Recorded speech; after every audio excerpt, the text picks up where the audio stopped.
નમસ્કાર મિત્રો, જય હિન્દ, જય ભારત। આજે આપણે વાત કરીશું રેશન કાર્ડ ધારકો માટે જે સરકારે નવો પરિપત્ર જાહેર કર્યો છે તેના વિશે। એના પહેલાં એ જોતા પહેલાં જો તમે આ વિડીયોમાં નવા આવ્યા હોય તો વિડીયોને લાઇક અને સબસ્ક્રાઈબ જરૂર કરી દેજો।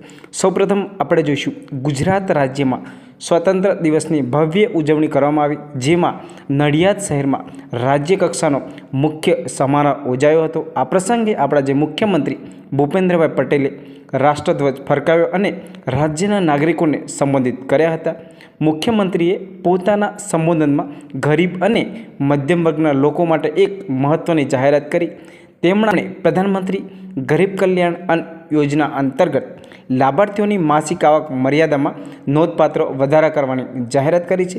મતલબ કે અન્નપૂર્ણા યોજના જે ચાલે છે, તમને જે ફ્રીમાં અનાજ મળે છે તેનો વધારો કરવાની ઘોષણા કરી છે।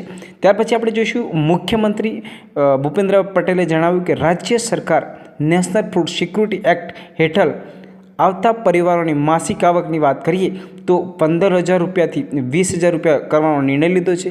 આ નિર્ણયથી રાજ્યમાં વધુ પરિવારોને સરકારી યોજનાનો લાભ મળશે, બરાબર છે।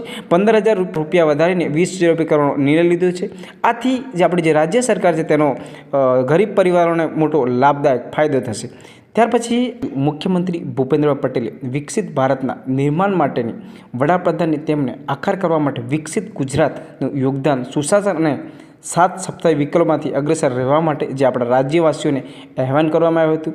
સરદાર સાહેબની જન્મભૂમિ ખેડા જિલ્લાના મુખ્ય મથક જેમ કે આપણું નડિયાદ, મુખ્યમંત્રીએ 78મા સ્વતંત્ર દિવસની ઉજવણી ત્યાં કરવામાં આવી હતી, બરાબર છે। ત્યાર પછી આપણે જોઈશું સુગમતા અને સરળતા, સંપન્ન સહયોગિતા, સશક્તિકરણ અને સુરક્ષા એમ સુશાસન 7 સપ્તાહ કરી હતી, બરાબર છે। જો તમને વિડીયો ગમ્યો હોય તો વિડીયોને લાઇક અને સબસ્ક્રાઈબ જરૂર કરી દેજો। જય શ્રી રામ।